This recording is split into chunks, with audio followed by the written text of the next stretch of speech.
Dan hari ini Bapak Ibu Saudara sekalian kita bersyukur kepada Tuhan kita boleh beribadah, istirahat sejenak di tengah-tengah segala rutinitas dari hari Senin sampai Sabtu. Dan hari Minggu ini kita boleh memperoleh berkat Tuhan, itu adalah anugerah Tuhan, kita boleh beribadah bersama-sama. Nah Bapak Ibu sekalian hari ini kita akan membahas surat 1 Yohanes bagian yang terakhir. Kita akan menyelesaikan surat 1 Yohanes, kita sudah membahas surat 1 Yohanes dari pasal 1 sampai yang kelima. Dan hari ini adalah pembahasan yang terakhir dari 1 Yohanes 5 ayat 19 sampai 21. Mari kita sama-sama berdoa sebelum kita mendengarkan firman. Ya Bapa kami yang ada di surga, hanya dekat Engkau saja kami boleh tenang. Dari Engkaulah keselamatan kami, Engkaulah gunung batu kami, Engkaulah perlindungan kami. Dan di dalam Engkau saja kami boleh tenang dan juga damai sejahtera. Tuhan, saat ini kami bersyukur Tuhan boleh kumpulkan kami untuk mengalami istirahat secara rohani kami, untuk dipulihkan kembali, untuk bisa mengenal Engkau lebih dalam dan juga melakukan firman Tuhan di dalam keseharian hidup kami. Pimpinlah Tuhan kami yang akan mendengarkan firman Tuhan, berikanlah kami hati seorang murid yang mau belajar mengenal kebenaran Tuhan, mengenal pribadi Tuhan yang sudah begitu baik dalam hidup kami. Roh Kudus kiranya memimpin kami, menguduskan kami, sehingga kami boleh mendengar firman Tuhan dengan penuh sukacita dan juga penuh fokus, ingin mencari kebenaran Tuhan, ingin menerima kebenaran Tuhan. Di dalam nama Tuhan Yesus Kristus, Tuhan dan Juru Selamat kami yang hidup, kami sudah berdoa. Amin. Mari kita buka Alkitab kita dari 1 Yohanes 5, ayat 19 sampai 21. Kita akan membaca firman Tuhan ini bersama-sama. 1 Yohanes pasal yang kelima, ayat 19 sampai yang ke-21. Mari kita buka suara bersama-sama ayat 19. Kita tahu bahwa kita berasal dari Allah dan seluruh dunia berada di bawah kuasa si jahat. Akan tetapi kita tahu bahwa anak Allah telah datang dan telah mengaruniakan pengertian kepada kita supaya kita mengenal yang benar. Dan kita ada di dalam yang benar, di dalam anaknya Yesus Kristus. Dia adalah Allah yang benar dan hidup yang kekal. Anak-anakku, waspadalah terhadap segala berhala. Bapak Ibu Saudara sekalian, ketika kita ditanya, apakah kita mau menjadi orang yang bijaksana atau menjadi orang yang bodoh? Semua orang akan mengatakan bahwa tentu saya ingin menjadi orang yang bijaksana. Saya ingin menjadi orang yang pintar. Saya ingin menjadi orang yang berpengetahuan banyak. Khususnya pengetahuan tentang Allah. Kita tidak ada yang mau menjadi orang yang bodoh. Kita tidak suka ketika kita dikatakan kamu bodoh. Kamu tidak tahu apa-apa, kamu tidak berpengalaman apa-apa. Kita tidak suka dikatakan demikian. Tetapi ketika kita dikatakan, oh kamu baik ya, kamu bijaksana, kamu pintar. Kita suka hal tersebut. Tetapi Bapak Ibu Saudara sekalian, apakah sebenarnya kebijaksanaan atau bijaksana yang Alkitab berikan kepada kita, atau pengertian bijaksana itu seperti apa yang sebenarnya di hadapan Tuhan? Apakah juga pengertian dari kebodohan manusia, itulah yang perlu kita renungkan. Ya, di dalam Alkitab sudah menjelaskan perbedaan antara orang yang bijaksana dan orang yang bodoh itu seperti apa. Orang bijaksana adalah orang yang menggunakan seluruh hidupnya untuk bisa melayani Tuhan, mempermuliakan Tuhan dan memasyurkan nama Tuhan. Tetapi orang bodoh adalah orang yang tidak mau mengenal Tuhan, orang yang tidak mau taat kepada firman Tuhan, orang yang tidak mau berdoa, orang yang tidak mau mempermuliakan nama Tuhan. Itu adalah orang bodoh. Dan Bapak Ibu Saudara sekalian, kita bersyukur di dalam Alkitab Tuhan memberikan satu contoh fakta yang betul-betul terjadi di dalam sejarah, bahwa ada seorang raja ya dari Israel di Perjanjian Lama yang berdoa minta bijaksana, minta hikmat. Ya, di dalam anugerah Tuhan ketika dia berdoa minta sesuai yang adalah kehendak Tuhan, itu adalah bijaksana juga. Dia minta bijaksana untuk apa? Untuk bisa mengatur rakyat negara bangsa Israel itu untuk bisa taat kepada hukum-hukum Tuhan. Itu adalah Raja Salomo. Raja Salomo berdoa kepada Tuhan, Tuhan ingin kabulkan permintaan dia dan dia minta bukan kekayaan, dia bukan minta kesehatan, kenyamanan hidup, melainkan Raja Salomo ini meminta hikmat untuk bisa mengadili perkara-perkara dari rakyat Israel. Hikmat untuk memimpin negara, untuk bisa negaranya tuh damai sejahtera dan maju di dalam Tuhan. Ketika dia berdoa demikian, Tuhan di dalam beberapa hari selanjutnya menguji Salomo, ya, memberikan ujian kepada Salomo untuk bisa menggunakan hikmat yang sudah dia doakan dan yang sudah dia terima dari Tuhan. Yaitu ketika ada 2 orang perempuan sundal datang ke hadapannya, mereka sedang bertengkar, mereka saling benci karena memperebutkan anak yang diperebutkan, anak siapa. Karena mereka perempuan sundal tinggal di satu ruangan yang sama, ya, melahirkan juga dalam kurun waktu hanya beda 3 hari, mereka sama-sama punya anak. Dan kemudian seorang ibu itu karena tertidur pulas menindih bayi yang baru dilahirkan tersebut, akhirnya mati. Dan ketika sang ibu yang bersalah ini kemudian bangun pagi hari, wah bayinya mati, dia tukar dengan bayi dari temannya yang bayinya itu masih hidup.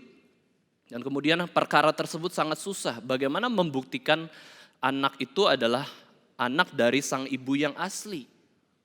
Dan akhirnya Salomo diberikan bijaksana oleh Tuhan dengan sebuah gertakan. Salomo mengatakan ambil pedang, potong saja bayi yang hidup itu menjadi 2 dan kasih 1 bagian ke ibu yang 1 dan ibu yang lain dapat bagian yang 1.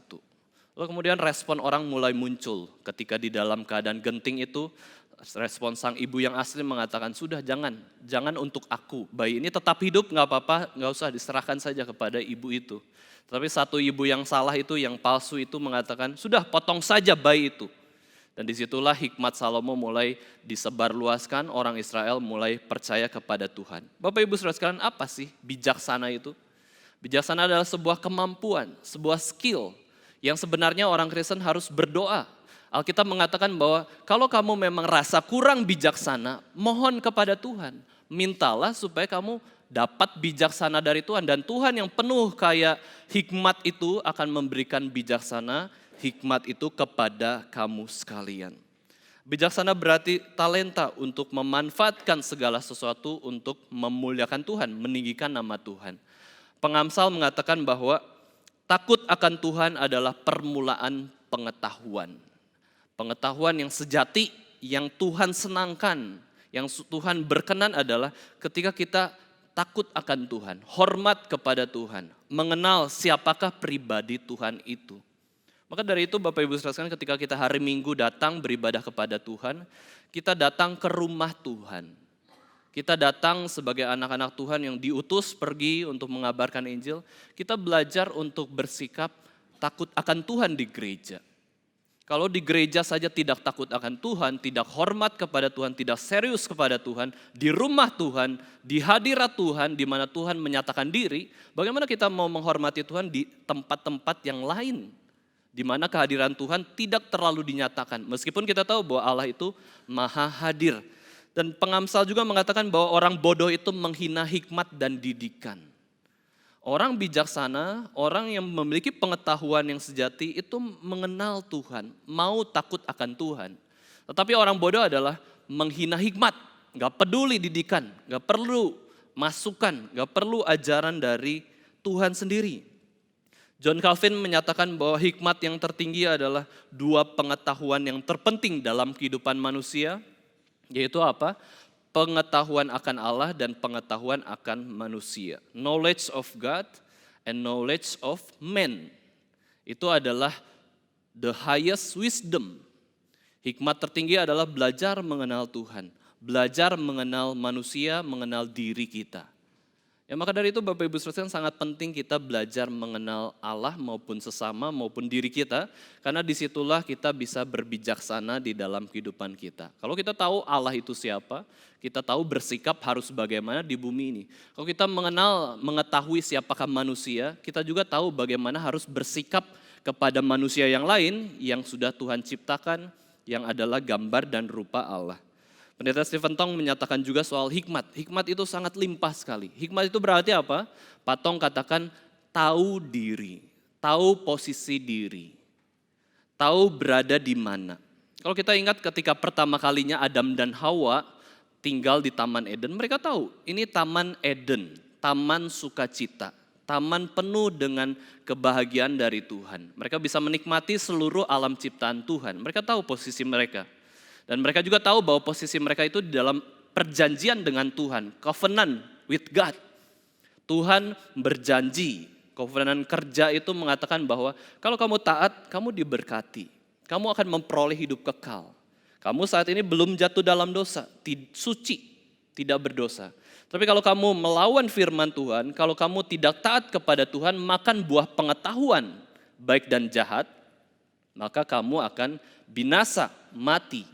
Dan Bapak Ibu Saudara sekalian, ketika mereka melawan Tuhan, terus makan buah pengetahuan baik dan jahat, mereka sadar diri mereka sudah menjadi musuh Tuhan. Mereka berdosa dan akhirnya apa yang mereka lakukan? Mereka tidak tahu posisi mereka di mana. Ketika Allah datang, mereka bersembunyi. Dan disitulah Tuhan mengatakan pertanyaan yang menolong mereka untuk memikirkan kehidupan mereka supaya bijaksana, yaitu apa? Di manakah engkau, Adam dan Hawa? Bukan berarti Allah itu tidak tahu Adam dan Hawa bersembunyi di mana. Tuhan tahu. Tuhan tahu di mana mereka. Tapi Tuhan tanya supaya mereka tahu di mana posisi saya, siapa saya. Kenapa saya bersembunyi? Kenapa Tuhan datang dulu tidak takut? Sekarang Tuhan datang betul-betul ketakutan. Tuhan datang. Oh, karena saya sudah jatuh di dalam dosa. Upah dosa adalah maut. Sekarang posisi kita itu adalah musuh Allah. Kita seteru dengan Allah. Kita berpisah dengan Allah. Kita nggak bisa ketemu Allah. Kita lari. Kalau ketemu Allah kita lari. Maka Alkitab memberikan pesan kasih yang luar biasa bahwa Allah lah yang berinisiatif mencari kita. Bertemu dengan kita. Allah lah yang datang di dalam diri Yesus Kristus di bumi ini. Adam dan Hawa tidak di pihak Allah tetapi menjadi musuh Allah dan mereka harus dihukum mati. Itulah posisi manusia. Dan ketika kita belajar tentang mengenal posisi rohani kita di hadapan Tuhan, itulah titik permulaan kita menjadi bijaksana di hadapan Tuhan.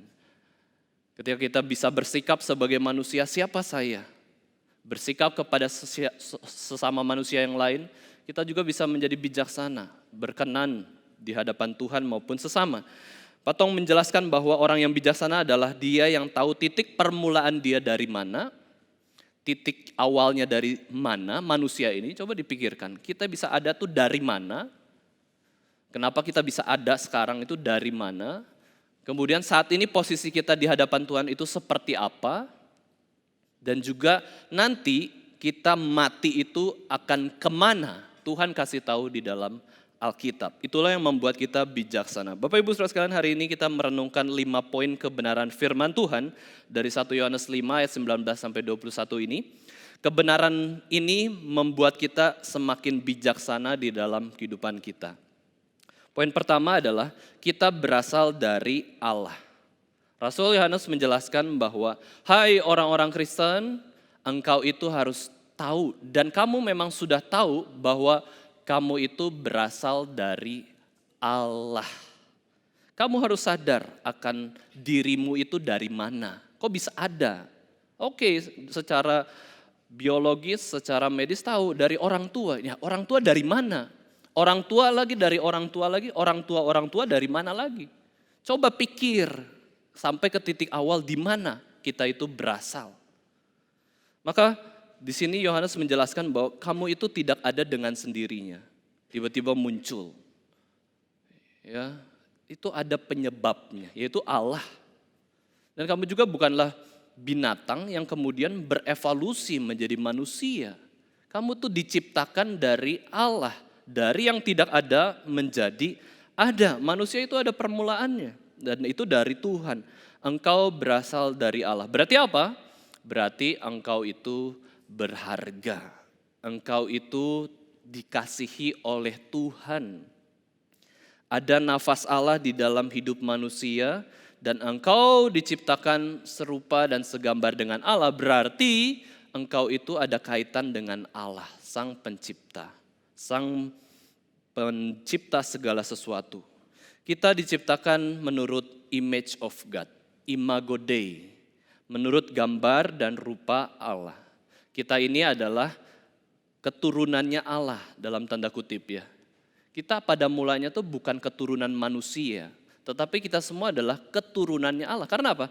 Allah menciptakan manusia. Manusia berarti dari mana? Dari Allah. Bila kita menyadari hal ini, kita tahu bahwa kita ini betul-betul bergantung kepada Allah dan hidup kita semakin bijaksana. Bapak Ibu Saudara sekalian, dalam Kisah Para Rasul, Paulus pernah tinggal di Athena sementara waktu dan dia mengabarkan Injil kepada orang Athena karena dia berbelas kasihan kepada orang-orang Athena. Orang Athena ini hobinya apa? Hobinya adalah memikirkan segala sesuatu. Alkitab mencatat bahwa seluruh kehidupan mereka sehari-hari itu dihabiskan bukan main game, bukan kenyamanan diri, tapi memikirkan segala sesuatu.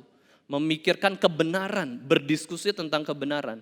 Tapi yang Paulus lihat di kota Athena tersebut adalah banyak patung-patung. Dan sampai Rasul Paulus melihat bahwa dipersembahkan menyembah kepada Allah yang tidak dikenal. Justru di situ Rasul Paulus mengatakan, aku harus mengabarkan Injil kepada orang-orang Athena. Lalu Paulus di dalam Kisah Para Rasul 17 ayat 28 sampai 30 di situ dikatakan bahwa sebab di dalam Allah kita hidup, kita bergerak, kita ada, seperti yang telah juga dikatakan oleh pujangga-pujanggamu, oleh orang-orang berpengetahuan dari Yunani, orang-orang Athena, itu mengatakan orang yang tidak kenal Allah, yang tidak mengenal Yesus Kristus, mengatakan hal ini, Bapak Ibu Saudara sekalian ya, mengatakan bahwa sebab kita ini dari keturunan Allah juga. Keturunan Allah juga. Mereka tahu secara tidak jelas, secara buram bahwa saya ini bukan dari manusia awalnya. Saya ini berasal dari Allah. Kami ini adalah keturunan Allah juga. Tapi kami tidak mengenal siapakah Allah itu juga. Maka Rasul Paulus dengan hati yang bersemangat mengatakan bahwa aku kenal Allah. Aku ingin memberitakan Allah yang di dalam Yesus Kristus yang sudah memelihara, menyelamatkan kepada orang-orang Athena. Karena kita berasal dari keturunan Allah, kita tidak boleh berpikir. Paulus jelaskan ya, kita tidak boleh berpikir bahwa keadaan ilahi sama seperti emas atau perak atau batu. Ciptaan kesenian dan keahlian manusia. Maka dari itu Bapak Ibu Saudara kita lihat bahwa Paulus menjelaskan bahwa roh itu berasal dari Allah. Kalau kita memandang manusia hanya sebatas materi saja, itu seperti batu, emas, ciptaan kesenian orang. Tetapi manusia itu terdiri dari roh dan tubuh. Dan roh itu hanya berasal dari Allah. Dengan tidak lagi memandang kepada zaman kebodohan. Coba ditampilkan lagi slide-nya ya. Maka sekarang Allah memberitakan kepada manusia bahwa di mana-mana mereka harus bertobat. Ini adalah zaman kebodohan, yaitu apa? Tidak peduli Allah. Tidak peduli Tuhan. Zaman godless. Age of godless, tidak peduli terhadap Tuhan. Ini adalah orang bodoh, bodoh sekali. Dan orang bodoh wajar, ya, dia akhirnya binasa. Karena melawan Tuhan kok. Siapa yang berani melawan Tuhan dan biasa-biasa saja? Siapa yang berani melawan presiden, membunuh, merencanakan pembunuhan kepada presiden, lalu hidupnya baik-baik saja, tidak ada masalah. Adanya dibunuh, adanya mati. Kalau kita berani merencanakan pembunuhan kepada presiden, mati saja. Tetapi kita lihat bahwa kita ini bodoh ya. Paulus memakai pengetahuan orang-orang Athena untuk mengabarkan Allah yang sejati. Mereka tahu bahwa mereka diciptakan oleh Allah, itu berarti mereka berasal dari Allah. Maka jangan sampai menyembah yang bukan Allah. Semua manusia berasal dari keturunan yang sama karena kita semua diciptakan oleh Allah. Allah menciptakan Adam dan Hawa dan seluruh manusia berasal dari keturunan Adam dan Hawa. Maka Bapak Ibu sekalian, inilah kemanusiaan. Inilah kesatuan umat manusia. Maka dari itu kita meskipun ya kita bisa melihat ada penderitaan dari orang-orang yang beda iman sekalipun, kita bisa merasa sama. Karena apa? Manusia. Sama-sama diciptakan dan berasal dari Allah. Tapi perbedaannya adalah kita waktu melihat Alkitab, Tuhan menceritakan bahwa manusia itu ada step-step, tahapan-tahapan yang mengalami perubahan di dalam kehidupan manusia. Terutama orang-orang yang dipilih Tuhan, orang-orang yang mau percaya kepada Kristus. Ya kita tahu ya, Christian worldview ini ada 4 tahapan. Yang pertama, Allah menciptakan manusia. Ini belum tanpa dosa ya, belum ada dosa, Adam dan Hawa tidak berdosa. Lalu yang kedua, ketika Adam dan Hawa jatuh ke dalam dosa, tahapan yang kedua adalah fall atau jatuh dalam dosa. Semua manusia jatuh dalam dosa. Dan inilah zaman kebodohan, orang yang jatuh dalam dosa. Orang yang jatuh dalam dosa tidak kenal Tuhan, terputus relasinya dengan Allah. Dan yang kemudian tahapan ketiga adalah redemption. Nah disinilah Tuhan memberikan anugerah kepada orang-orang yang dibelas kasihaninya untuk menerima kebenaran, menerima Yesus Kristus, dan di sini kita dicipta ulang. Roh kita yang sudah mati itu dicipta ulang menjadi manusia yang baru. Ya, menjadi kelahiran kembali oleh Roh Kudus itu karena apa? Karena Tuhan. Sekarang posisi kita ada di dalam redemption of Christ ya. Penebusan di dalam Kristus kita boleh diselamatkan. Dan umat Allah bisa melakukan pekerjaan baik di dalam Kristus atau Allah yang mempersiapkan sebelumnya bagi kita. Maka dari itu kita tuh harus bersyukur sebagai orang Kristen yang mengenal Allah dan juga Yesus Kristus. Karena di situ kita bisa berbijaksana dalam kehidupan. Kita punya kemerdekaan Kristen sehingga kita bisa melakukan hal yang bijaksana, berkenan di hadapan Tuhan.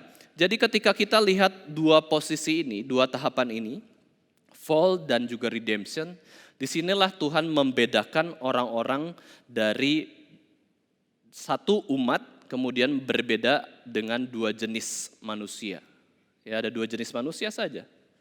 Meskipun banyak agama, banyak kepercayaan, tetapi kalau kita lihat kerangka dari Alkitab, manusia itu dibedakan hanya dalam dua jenis manusia saja. Dua sistem kepercayaan, dua sistem agama saja. Yang pertama apa? Ada yang mau mencari Allah. Ada yang mau kembali kepada Allah, itu adalah orang bijaksana. Tetapi ada yang melawan Tuhan terus sampai akhir hidupnya, itu adalah orang yang bodoh. Ada dua jenis agama saja. Sistem agama yang berbasis kepada pekerjaan, saya bisa selamat, saya bisa mengenal Tuhan karena pekerjaan saya, bukan karena anugerah Tuhan.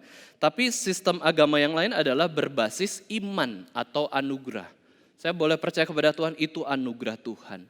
Saya boleh melayani Tuhan, itu karena iman yang Tuhan berikan, kemampuan yang Tuhan berikan, bukan karena saya bisa.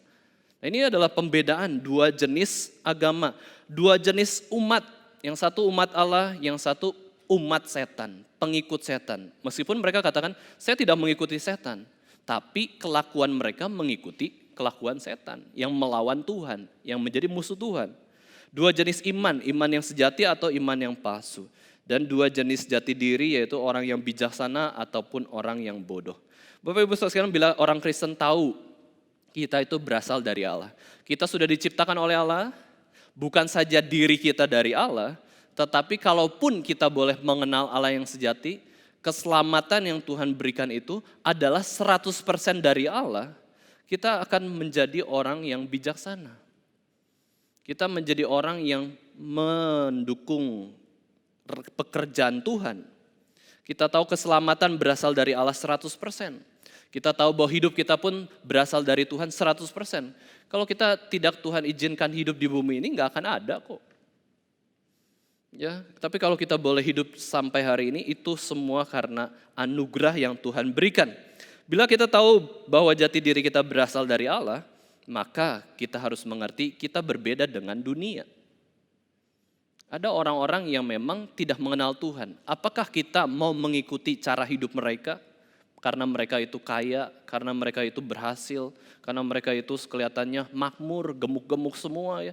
Orang Kristen kurus-kurus karena sering menyangkal diri dan memikul salib gitu ya. Terus kita ikuti saja cara hidup mereka. Bukan. Ya, kita tetap menjadi orang yang bijaksana di dalam Tuhan karena kita tahu kita berasal dari Allah. Kita nggak boleh sembarangan. Kita tidak boleh sembarangan hidup. Kita berasal dari Yesus Kristus, dari pertolongan Tuhan saja. Yang kedua, poin yang kedua adalah seluruh dunia di bawah kuasa si jahat atau iblis. Ini ayat dari 1 Yohanes 5 ya. Mungkin kita akan berpikir bahwa aneh sekali, bukankah kita sebagai orang reform menekankan kedaulatan Allah atas segala sesuatu, mengatakan bahwa seluruh dunia ini di bawah kedaulatan Allah. Lalu kenapa Rasul Yohanes di dalam ayat ini mengatakan bahwa seluruh dunia di bawah kuasa si jahat? Ya, kita akan lebih setuju bahwa seluruh dunia ini di bawah kuasa dan kedaulatan Allah. Kenapa firman Tuhan mengatakan seluruh dunia ini di bawah kuasa si jahat, si iblis? Inilah kedaulatan Allah. Kedaulatan Allah bukan berarti Allah itu semena-mena terhadap ciptaannya, mengekang ciptaannya.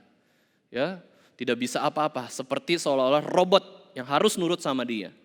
Justru karena Allah berdaulat, Allah memberikan kebebasan kepada ciptaannya, baik iblis sekalipun, untuk melakukan sesuatu. Padahal musuh loh. Allah, setan, manusia berdosa bermusuhan. Karena mereka semua tidak taat. Malaikat, ya, kemudian manusia berdosa tidak taat, musuh. Tetapi di sini firman Tuhan mengatakan iblis ini punya kuasa. Bahkan seluruh dunia ini di bawah kuasa iblis. Kok bisa sih? Nah, kita lihat Lukas 4 ayat 6 sampai 7, kita lihat di slide ya. Kata iblis kepadanya, segala kuasa itu serta kemuliaannya akan kuberikan kepadamu, sebab semuanya itu telah diserahkan padaku, dan aku memberikannya kepada siapa saja yang ku kehendaki. Jadi jikalau engkau menyembah aku, seluruhnya itu akan menjadi milikmu. Ini setan berani ngomong ke Yesus Kristus. Ini konteksnya adalah ketika Yesus Kristus dicobai oleh iblis di padang gurun. Salah satu pencobaannya adalah iblis tawarkan kepada Yesus, kedagingan Yesus Kristus. Ya, yaitu apa?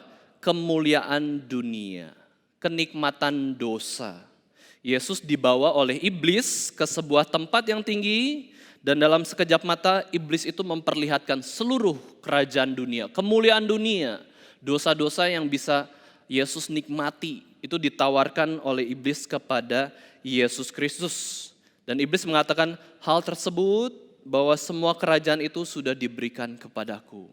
Hei Yesus, kamu ini kan manusia kan? Allah Bapa sudah memberikan kuasa seluruh bumi ini kepadaku. Kalau kamu nurut sembah aku akan berikan kemuliaan dunia untuk kamu. Karena aku berkuasa di bumi ini. Siapa yang bisa mengalahkan kepintaran setan? Gak ada, manusia berdosa itu bodoh.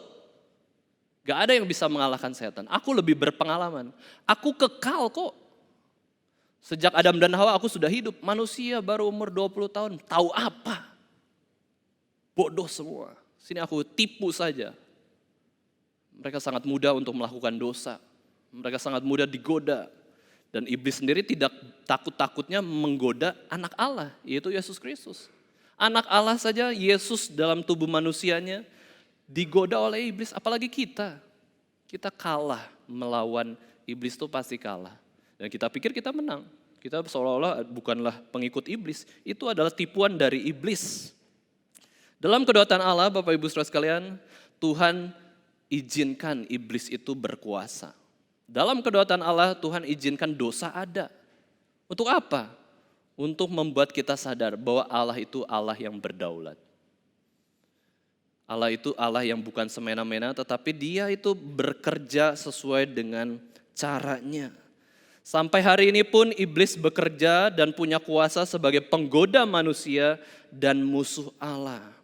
Bagi orang yang tidak percaya, bagi orang yang belum kenal Tuhan, bagi orang yang ada di dalam zaman kebodohan, orang-orang tersebut dibelenggu dosa.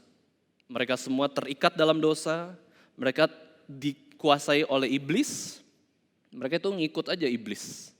Karena mereka melakukan dosa untuk diri mereka sendiri, tidak peduli Tuhan, tidak peduli kebenaran, mereka ikut iblis. Meskipun mereka tidak sadar bahwa mereka ikut iblis. Wah, itu mengerikan. Kita tidak sadar apa yang kita ikuti. Kita tidak sadar apa yang kita percayai. Wah, itu sungguh-sungguh tipuan iblis yang begitu mengerikan.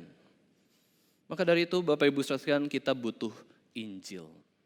Kita butuh kabar baik. Kalau sedemikian begitu parahnya manusia berdosa, sudah ngikut iblis tidak sadar ikut iblis, sudah berdosa tidak sadar berdosa, Sudah melawan Tuhan tidak sadar melawan Tuhan, sudah menjadi musuh Tuhan tidak sadar menjadi musuh Tuhan, maka inilah kabar baik yang Tuhan berikan kepada kita semua. Yaitu di dalam Yesus Kristus ada kebebasan dari belenggu dosa. Kamu tahu mana yang benar, mana yang salah, mana yang baik, mana yang buruk, mana yang adil, mana yang tidak adil. Kamu memperoleh bijaksana. Di dalam siapa? Di dalam Tuhan yang adalah sumber bijaksana. Di dalam siapa? Di dalam Yesus Kristus yang adalah bijaksana Tuhan.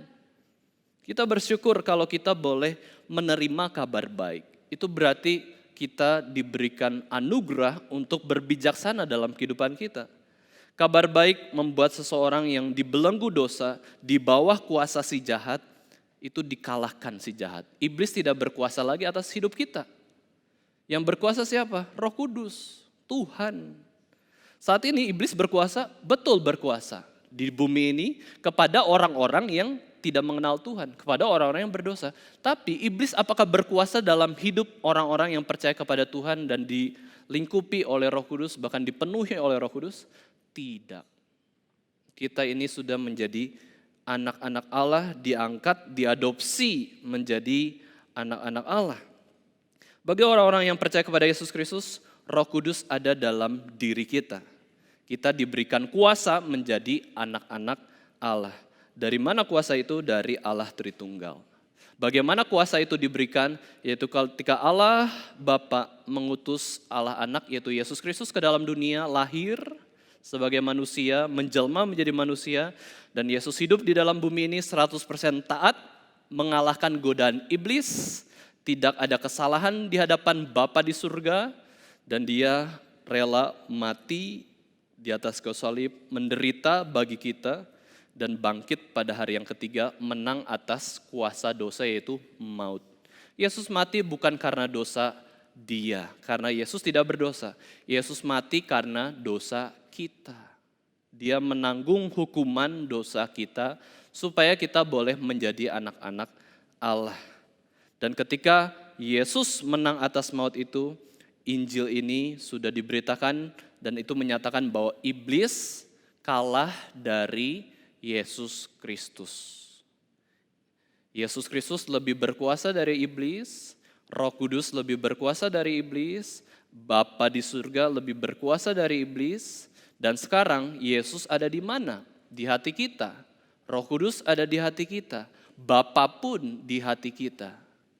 Karena Yesus dan Bapa adalah satu. Allah Tritunggal di dalam hati kita. Siapa yang bisa mengalahkan Allah Tritunggal? Gak ada bisa. Kita kedagingan kita oke. Kedagingan kita memang kita bisa jatuh dalam dosa karena masih manusia berdosa. Tetapi bagi orang Kristen kita sudah punya kebebasan, yaitu apa? Untuk taat kepada Tuhan. Dengan pertolongan siapa? Roh Kudus. Inilah kebebasan kita. Kita tidak dibelenggu lagi dosa, tetapi saya punya kebebasan untuk menyangkal diri. Saya tidak mau pergaulan yang buruk. Saya mau mentaati Tuhan. Saya mau memikul salib saya.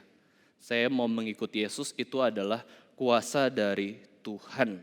Galatia 1 ayat 4, di situ mengatakan bahwa Yesus yang telah menyerahkan dirinya karena dosa-dosa kita, untuk melepaskan kita dari dunia jahat yang sekarang ini menurut kehendak Allah dan Bapa kita. Ya coba di slide-nya ya. Slide-nya di klik gitu ya.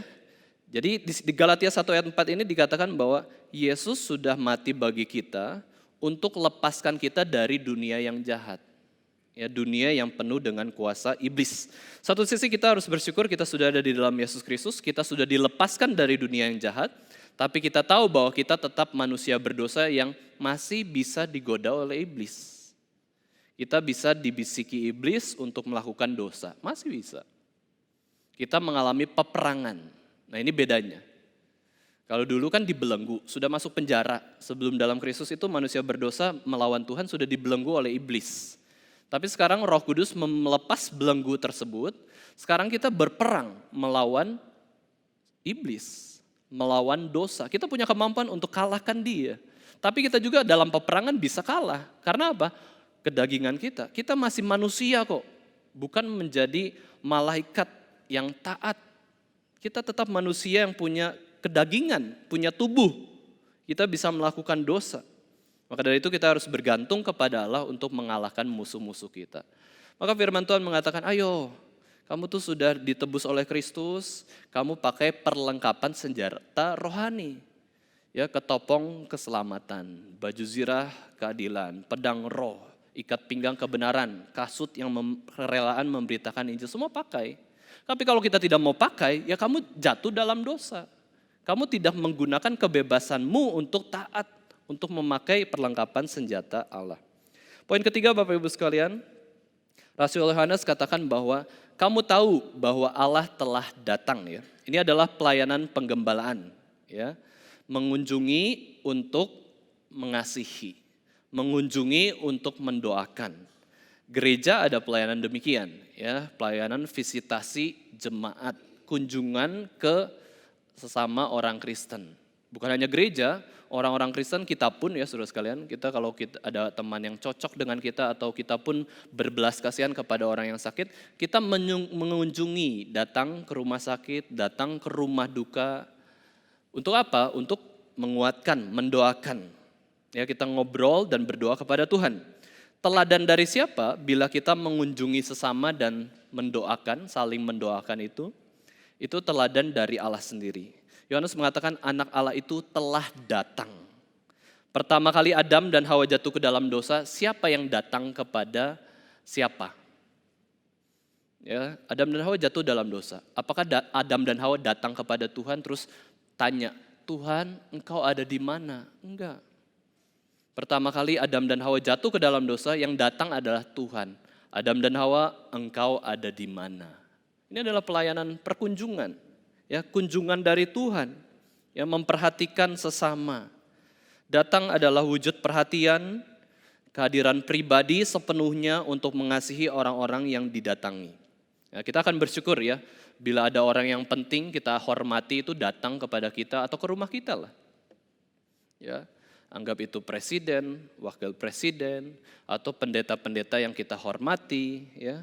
Anggap pendeta Stephen Tong lah ya, pendiri GRII, sudah umurnya begitu tua, 83 tahun, mau datang mampir ke rumah kita. Wah, kita langsung persiapan rumah, beres-beres, luar biasa, langsung kebersihan dan kenyamanan rumah kita itu langsung pada level yang paling tinggi. Ya. Karena apa? Orang penting, ya orang yang kita hormati datang kepada kita. Ya, kita akan menghormati.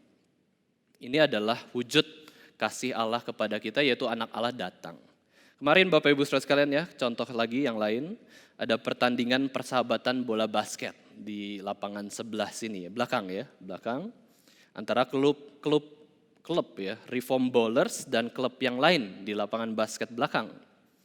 Ya, klub Reform, ya ini orang-orang Reform kurang lebih ya, kayak gitu ya. Kalau klub bukan Reform, apakah bukan Reform? Enggak juga ya. Tapi klub Reform ini ya kemudian menjadi posisinya adalah tuan rumah, ya kan, home, ya rumah, ini home. Kita bertanding di lapangan sendiri, ya milik gereja seperti itu ya. Terus ada tim yang lain namanya tim away. Ya, maksudnya tim away itu tim pendatang gitu ya. Mereka berkunjung ke rumah kita, padahal lawan tanding kita, ya, yang ingin kita kalahkan. Tapi sebagai tuan rumah Bapak Ibu Saudara sekalian, kita dikunjungi oleh lawan tanding untuk persahabatan ya. Tapi kita persiapkan yang terbaik kan. Yang dulunya tidak ada seragam yuk warnanya sama. Terus paling tidak kita coba lebih serius main-main ya, main basketnya kan ya.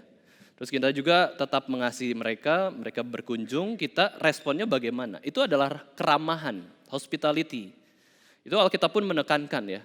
Suatu wujud kita betul-betul mengasihi adalah orang asing ketika datang ke rumah kita, berkunjung kepada kita, kita harus hargai. Tunjukkan kebaikan, masa tunjukkan keketusan, kejahatan. Gak usah datang, saya gak butuh dikunjungi, aneh banget kan. Orang datang itu sudah berusaha menyediakan waktu, ya, tenaga, pikiran, untuk apa sih? Emangnya butuh gitu kita terus datang seperti itu? Enggak. Kita hanya mau menaati teladan Yesus Kristus, dia datang dari surga, dia datang ke dunia. Kita sungguh-sungguh harus bersikap dengan tepat. Kalau Yesus Kristus adalah anak Allah, dia mau datang ke dalam dunia, menjelma menjadi manusia, bagaimana respons kita? Dia lahir di palungan yang hina supaya kita boleh lahir dengan nyaman. Dia menderita, mati di atas salib. Yesus betul-betul datang 2000 tahun yang lalu. Itu bukan kisah fiksi. Itu kisah betul-betul terjadi. Seluruh Alkitab yang Tuhan catat sendiri, Roh Kudus memakai orang-orang untuk mencatat kebenaran firman Tuhan, itu adalah fakta. Itu bukan palsu, bukan hayalan. Itu betul-betul terjadi di dalam sejarah. Dan kalau menolak sejarah, menolak kebenaran yang Tuhan berikan, kita akan binasa. Karena kita tidak mau menerima anugerah Allah ini. Allah jelma jadi manusia, kedatangan Yesus Kristus ke dunia adalah kedatangan yang teragung dan kedatangan yang penuh kasih bagi kita yang berdosa. Wah, sungguh-sungguh luar biasa. Kita didatangi Tuhan. Memangnya hanya manusia yang bisa mendatangi manusia yang lain? Tuhan datang kepada kita. Wah, kalau kita nggak sadar hal ini, kita bodoh. Yesus datang kepada kita. Apa susahnya sih kita coba mengucap syukur datang kepada Tuhan? Kita tidak pernah mau datang kepada Tuhan. Kita ini melawan Tuhan, kok kita lari, kita yang tersesat. Tapi Tuhan mau mendatangi kita, memperkenalkan dirinya. Wah, bahkan menjadi manusia. Lalu Bapak Ibu saudara, bukan saja itu, Yesus datang ke dalam bumi ini, tapi waktu Yesus datang ke bumi ini bukan langsung jadi besar ya. Tuhan Yesus boleh enggak langsung aja jadi besar, kayak Adam dan Hawa ya, diciptakan Tuhan langsung jadi besar, terus menderita, mati di atas salib, menanggung hukuman dosa kita, beres kan? Gak perlu lama-lama 33,5 tahun di bumi ini, dari anak-anak, ya, dari remaja, dari pemuda sampai dewasa, untuk apa? Kalau toh akhirnya mati di atas salib menanggung hukuman dosa kita, kenapa dia nggak langsung saja? Itu karena kebaikan Tuhan lagi, karena teladan Tuhan. Ya, kamu pikir kamu nggak bisa taat, sudah di dalam Tuhan tapi nggak bisa taat. Aku taat sejak bayi, sejak anak-anak, sejak remaja sampai pemuda, aku taat kepada Bapa di surga dengan pertolongan Tuhan sendiri. Sekarang kamu nggak mau taat.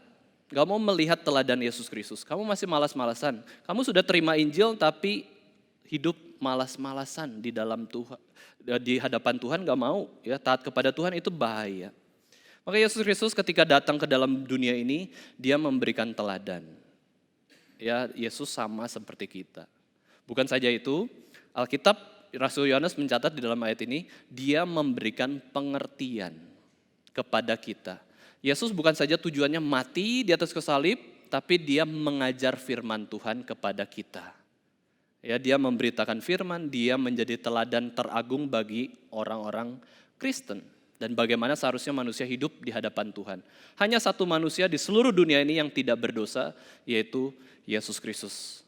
Alkitab mengatakan semua orang berdosa, itu betul, semua orang sudah berdosa. Tapi Alkitab harus konsisten.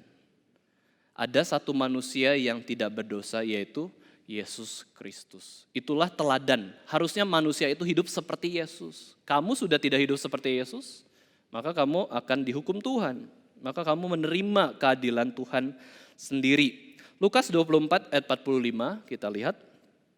Di sini Yesus melakukan sesuatu hal ya, yaitu apa? Memberikan pengertian. Lalu ia membuka pikiran mereka sehingga mereka mengerti kitab suci. Kemudian Yesus membuka pikiran mereka sehingga mereka dapat memahami kitab suci. 2 kali diulang. Yesus buka pikiran orang supaya orang bisa mengerti kitab suci. Berarti pikiran orang dulu tuh tertutup. Ya, maka kalau tertutup, baca Alkitab dari Kejadian sampai Wahyu berkali-kali, ratusan kali, kalau tertutup Tuhan Yesus nggak bukakan, nggak akan ngerti. Tidak akan mengerti Alkitab seperti apa. Maka dari itu Bapak Ibu saudara sekalian, firman doa firman itu tidak boleh dilepaskan. Kalau kita baca firman tanpa doa, nggak ngerti. Siapa yang membukakan pengertian kepada kita untuk mengerti firman Tuhan? Tuhan. Lalu kalau kita berdoa tanpa firman, ngaco doanya. Demi diri terus. Tidak pernah demi kepentingan kerajaan Tuhan. Yesus adalah firman hidup, dia memberikan wahyunya, dia menyatakan dirinya. Aku adalah pribadi yang kedua dari Allah Tritunggal, aku datang ke dunia, aku menjadi manusia. Aku mengajar firman Tuhan, aku memberi teladan ini bagaimana harus hidup di hadapan Tuhan. Dan Allah kita adalah Allah yang menyatakan dirinya lewat Alkitab. Inilah prinsip kebenaran firman Tuhan. Dia sekarang menyatakan dirinya lewat firman yang sudah tertulis, ya, dari Kejadian sampai Wahyu. Dan ketika seseorang dapat mengerti firman Tuhan, sekali lagi ya Bapak Ibu sekalian, ketika kita mendengar khotbah, mendengar firman Tuhan, membaca firman Tuhan, kalau kita bisa ngerti, oh ini maksud Tuhan, itu adalah pekerjaan Tuhan yang membuka pikiran kita. Istilah lainnya adalah iluminasi Roh Kudus. Ya, iluminasi Roh Kudus berarti apa? Pencerahan yang dilakukan oleh Roh Kudus sehingga ketika kita membaca firman atau mendengarkan khotbah, kita kita ngerti, oh Tuhan tuh maksudnya ini. Kalau Roh Kudus tidak mengiluminasi kita, mencerahkan pikiran kita, kita tidak bisa mengerti firman Tuhan. Supaya apa Bapak Ibu sekalian? Tuhan Yesus datang dan mengaruniakan pengertian akan kebenaran di dalam hidup kita. Rasul Yohanes menjelaskan di dalam ayat ini, yang pertama supaya kita mengenal yang benar. Ya, mari kita baca Yohanes 17 ayat 3, kita buka suara bersama-sama ya, kita baca di slide 1, 2, 3. Inilah hidup yang kekal itu, yaitu bahwa mereka mengenal Engkau satu-satunya Allah yang benar, dan mengenal Yesus Kristus yang telah Engkau utus. Waktu Yesus datang ke bumi ini dan juga memberikan pengertian kepada kita, Yesus punya tujuan, yaitu apa? Untuk memperkenalkan Allah yang benar yang mana. Allah yang sejati yang mana. Dan di sini dikatakan di dalam Yohanes 17 ayat 3, yang benar itu adalah Allah Bapa di surga. Allah yang betul-betul mengutus siapa? Mengutus Yesus Kristus. Itu adalah true God, itu adalah Allah yang benar, mengenal Yesus Kristus yang telah Engkau utus. Dia adalah Allah yang sejati, Allah yang esa, dan Allah yang tidak ada Allah yang lain selain Allah Tritunggal. Dan kedua, Yesus datang dan memberikan pengertian supaya kita apa? Supaya kita hidup dalam yang benar. Yang benar itu siapa? Allah, Bapa di surga. Yang benar itu siapa? Yesus Kristus. Ketika dia mengatakan, akulah jalan, akulah kebenaran, akulah hidup. Dia akan membimbing hidup kita untuk hidup dalam kebenaran.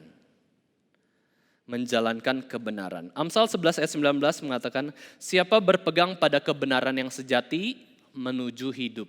Tetapi siapa mengejar kejahatan menuju kematian. Ini dalam perspektif tanggung jawab manusia. Ya, anugerah Tuhan menolong kita untuk mengejar kebenaran yang sejati. Maka Bapak Ibu Saudara sekalian, kita itu kalau betul-betul Yesus hidup dalam hati kita, Roh Kudus juga bekerja dalam diri kita, ada kerinduan kita tuh ingin tahu yang benar tuh yang mana. Ya, kita ingin mencari kebenaran. Kita betul-betul mengejar kebenaran dan pada akhirnya seseorang yang mengejar kebenaran terus akan memperoleh hidup. Tetapi orang yang mengejar kejahatan, ya, itu menuju kematian.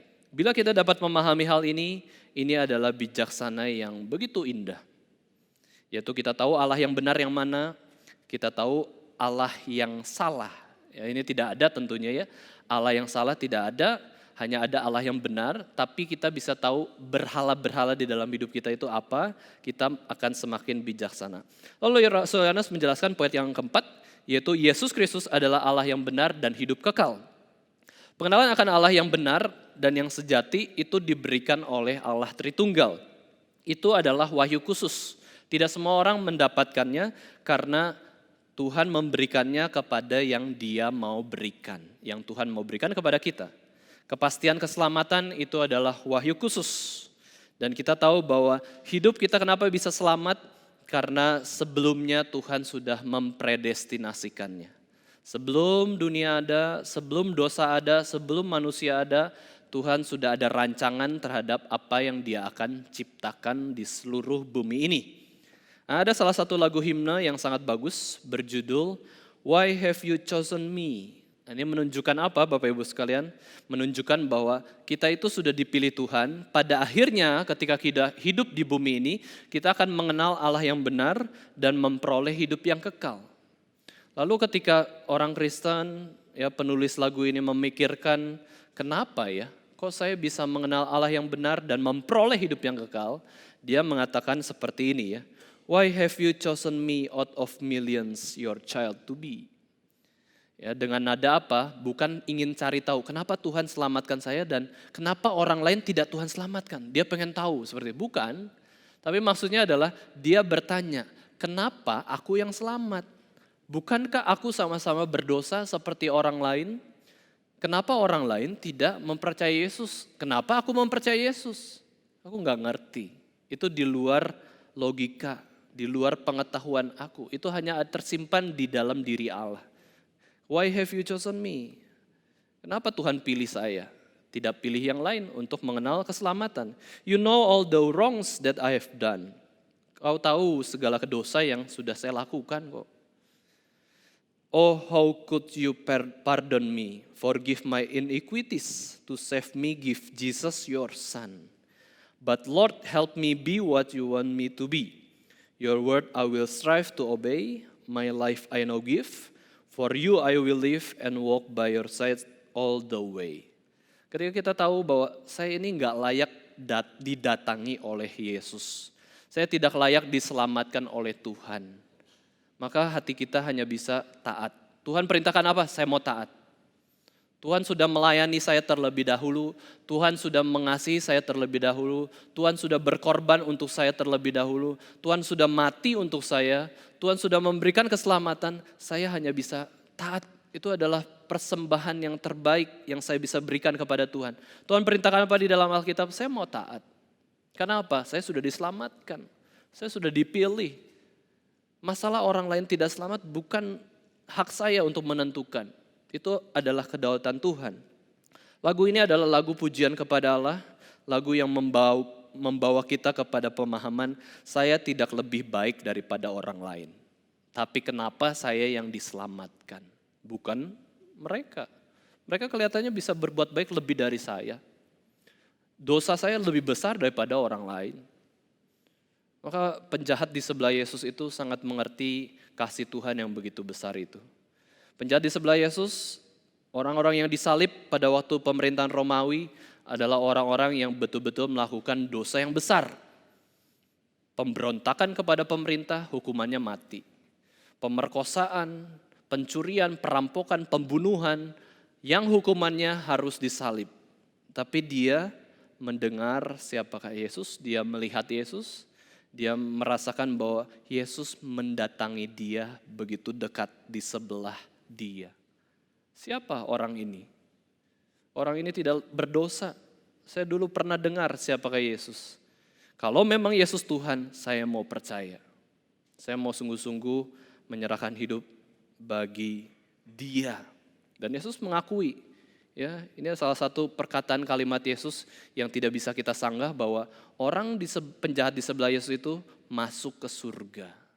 Pada hari ini juga engkau bersama-sama dengan aku di Firdaus. Engkau sudah mendapatkan janji hidup yang kekal. Itu kepastian dari Tuhan.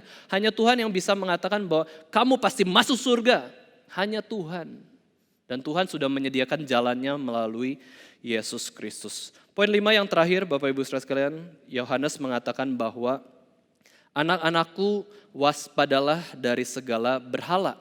Ya, ayat 21. Ini adalah nasihat terakhir dari Rasul Yohanes yang begitu penting, krusial bagi rohani kita. Dan Yohanes menutup tulisannya dengan mengatakan, "My little children, ya, beware of idols." Hati-hati terhadap berhala-berhala. Rasul Yohanes memberikan pesan yang sangat penting, tetapi dengan cara yang lembut bagi pembacanya. Yohanes menutup suratnya dengan mengatakan, "Anak-anakku, aku mengasihi engkau seperti aku mengasihi anak-anakku sendiri. Engkau adalah anak-anak rohaniku."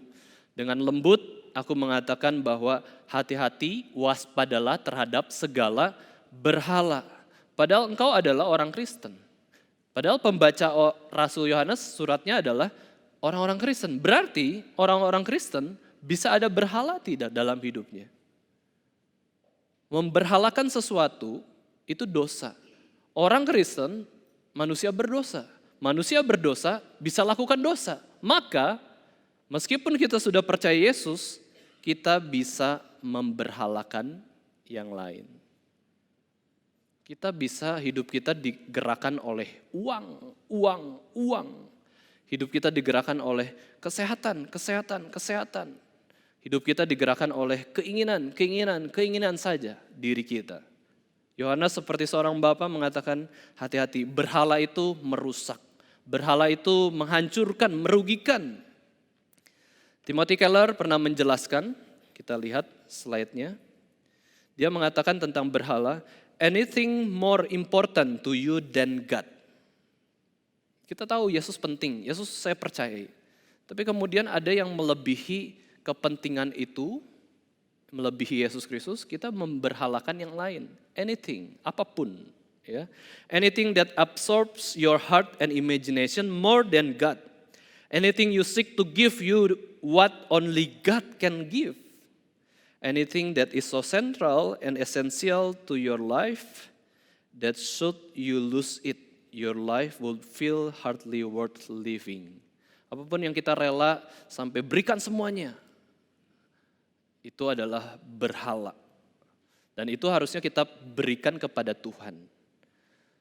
Maka Rasul Paulus tidak salah mengatakan bahwa sebab ya hidup adalah Kristus, mati pun adalah keuntungan. Orang Kristen adalah orang yang paling berani. Karena apa? Tuhannya mau mati untuk dia. Masa orang Kristen tidak mau mati bagi Tuhannya sekalipun? Meskipun kita tidak menginginkan mati. Siapa sih yang ingin mati, Bapak Ibu Saudara? Udah mati aja gitu, enggak. Tapi maksudnya adalah keberanian dari Tuhan sendiri.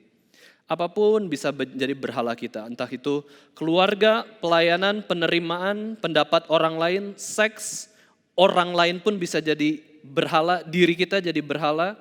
Pekerjaan kita, hobi kita, makanan, kesalehan, kuasa, nama, semua bisa jadi berhala.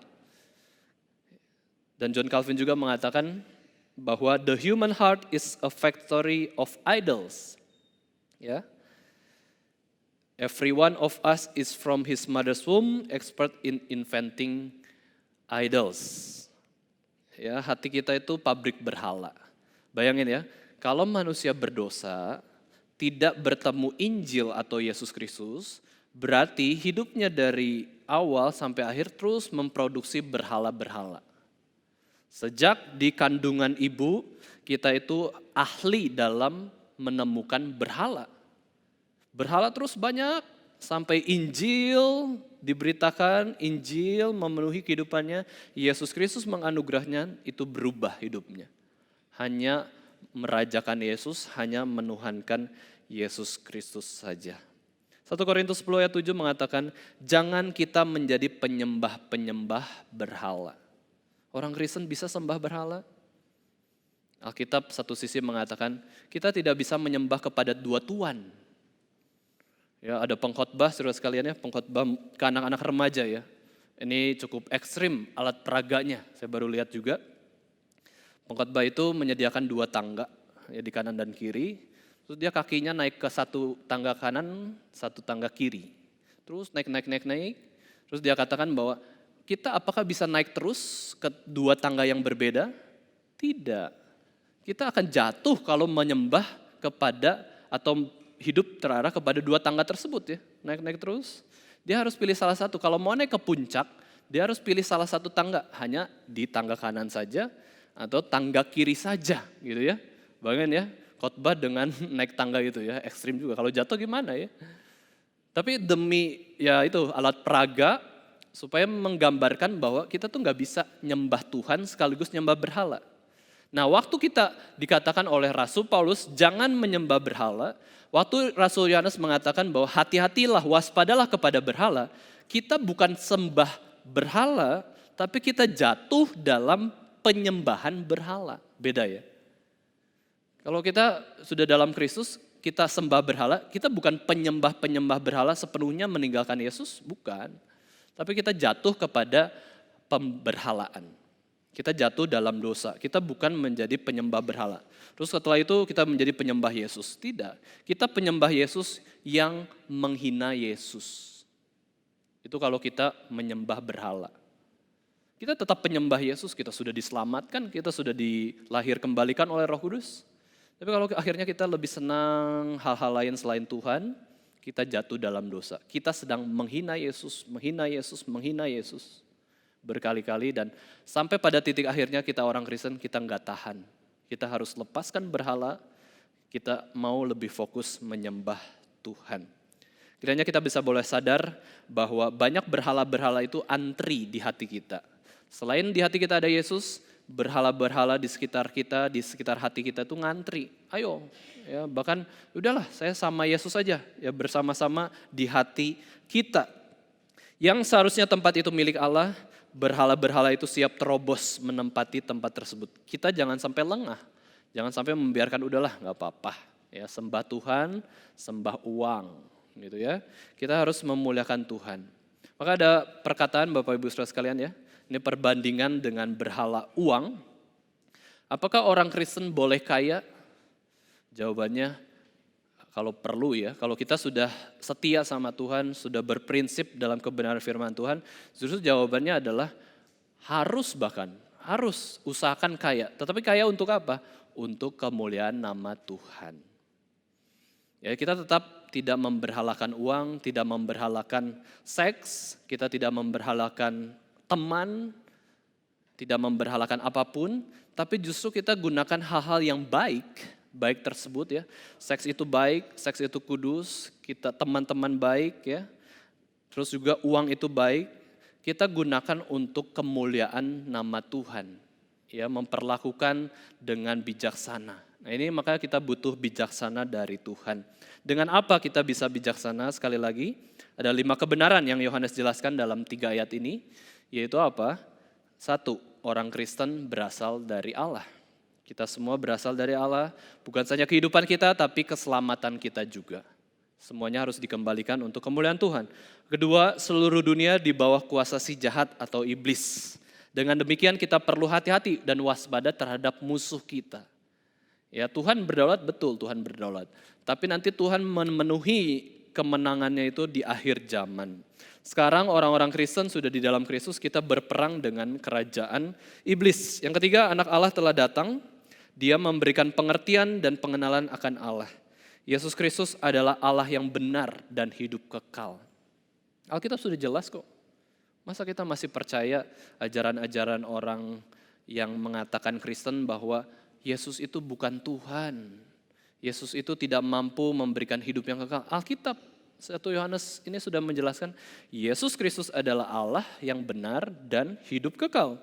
Dan terakhir, anak-anakku waspadalah dari segala berhala. Mari kita tutup khotbah ini dengan membacakan, kita baca bersama-sama, kita buka Alkitab kita dari 1 Yohanes 5 ayat 19 sampai 21 bersama-sama. Mari kita baca ayat ini. 1 Yohanes 5 ayat 19 sampai 21. 1, 2, 3. Kita tahu bahwa kita berasal dari Allah dan seluruh dunia berada di bawah kuasa si jahat. Akan tetapi kita tahu bahwa anak Allah telah datang dan telah mengaruniakan pengertian kepada kita supaya kita mengenal yang benar dan kita ada di dalam yang benar, di dalam anaknya Yesus Kristus. Dia adalah Allah yang benar dan hidup yang kekal. Anak-anakku, waspadalah terhadap segala berhala. Mari kita sama-sama berdoa. Bapa kami yang ada di surga, kami mohon anugerah Tuhan supaya Tuhan memberikan kepada setiap kami kerinduan untuk memiliki kehidupan yang bijaksana di dalam Tuhan.